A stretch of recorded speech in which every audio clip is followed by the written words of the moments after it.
right. After some thinking about it, I think these onions should probably come out. Or at least quite a few of them. So, chatted with another fellow YouTuber there, Alex, from Grow and Tell. Just wanted to get her opinion because, like, to me, that looks like, you know, disease could get in there. Like, there's not going to be any more energy going into that. So, and she concurs. Maybe something like that could stay. That's still got a little life to it. I don't honestly think that they're going to get any bigger. I mean, I've never grown them any bigger, so I don't really care. But yeah, I think we'll yank some of these out, and I'll sort of determine as I go. But I mean, if they're starting to feel soft, then I'll just take them all. Who knows? But we'll clear this out, make some room for the letterbuck tomatoes.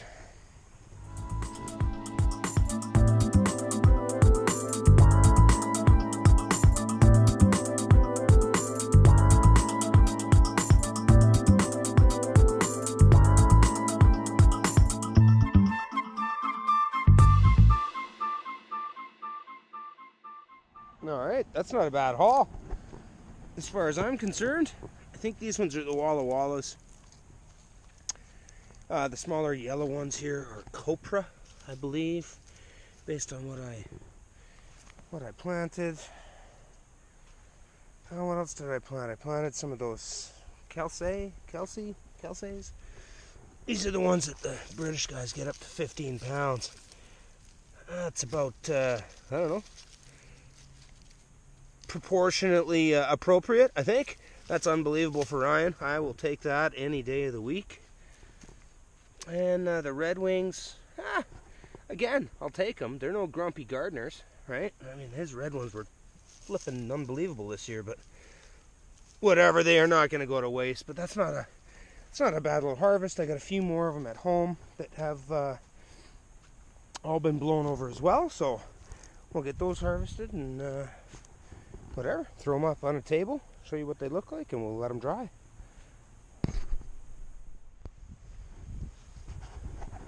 Alright, that's not bad. They got a bit of weight to them, anywho's.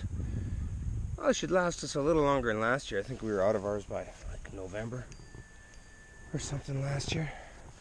One thing I wanted to bring up, because I know I brought it up in another video, is weed pressure with mulch. So I grabbed all these leaves out of the bunch that I had collected last fall, had them bagged at the side of the house in case of emergency leaf needage. And so I thought, well, I might as well mulch this, right? And I've weeded this maybe twice, and I mean just a light weeding. Yeah, sure, there's, you know, yeah, there's a couple growing where the onions were, but like, honestly, does that bother anybody? That's next to nothing. Big chunk of grass there, that guy could probably beat it, but I mean, there's really not much. And I just pulled these up. So that just kind of goes to show, I mean, helps keep the moisture in, but goodness sakes, does it ever help keep the weeds down. So, anyway, just thought you might be interested. Mulch is good. Hey there. All right. Let's get to some onions. Just been listening to some blues music, great gardening music, harvesting music. The best titles of songs ever. Check this out. An ice pick through my heart. That's blue. Let's check this out. Not a shabby harvest at all. Not for this guy. Oh, I'm excited. Actually, the mother-in-law was over and her jaw hit the floor. She couldn't believe it either. Hee hee. Most of these small guys were, I had them out in the back. They were just sort of extras, and I plunked them in when the lettuce was just coming up, because obviously it looks like there's tons and tons of room, which, you know, there isn't when things start growing. So those got shaded out. I'll just pickle those.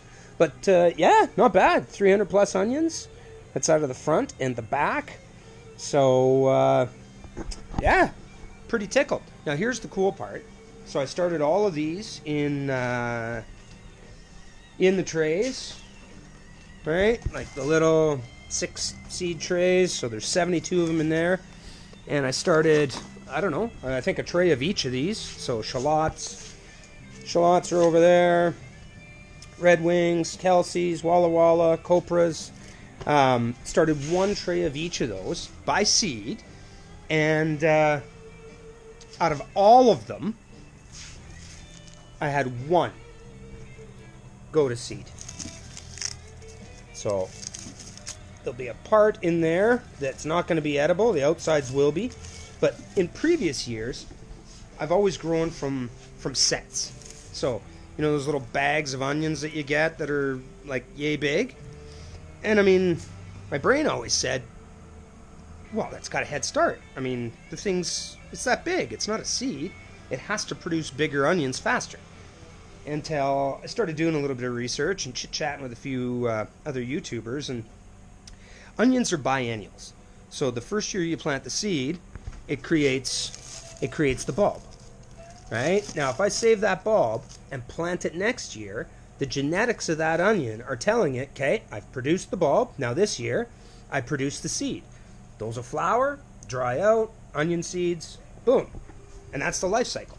So, I don't know, like I kind of feel in a way a little ripped off by, you know, these onion sets that they sell, right? Like that's going to, I mean, this thing's genetically designed to go to seed this year. They planted it by seed. They yanked it up when it was small, trying to trick it that it hadn't had a full year's growth yet. But every year that I grow onions, like as much as half will end up going to seed.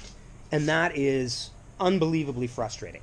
So this year, every single thing from seed, and I don't think I'll ever plant by set again. Maybe next year I'll take one bed and take some sets and some seeds of the exact same variety and plant them out, just to prove a point. But other than that, they take up next to no room. I grew them all up here on that top shelf, let them get big. When it was nice enough outside, I popped them in. And that was it. So it's not like they took up a ton of room, but the results speak for themselves. This is 3 or 4 times the amount and the size that I've ever got. So let me know in the comments. I mean, have any of you guys found any problems with, you know, the sets, a lot of them going to seed? I know in the UK they have what they call heat-treated sets. So obviously they treat them with heat, one would assume, and it will again kind of trick, or it will kill that, whatever it is, hormone or that part of the DNA that tells it to go to seed. And I've watched guys get pretty good results with those, but I haven't found those over here in Canada, and I haven't heard any of the US gardeners talking about them either. I'd try them, but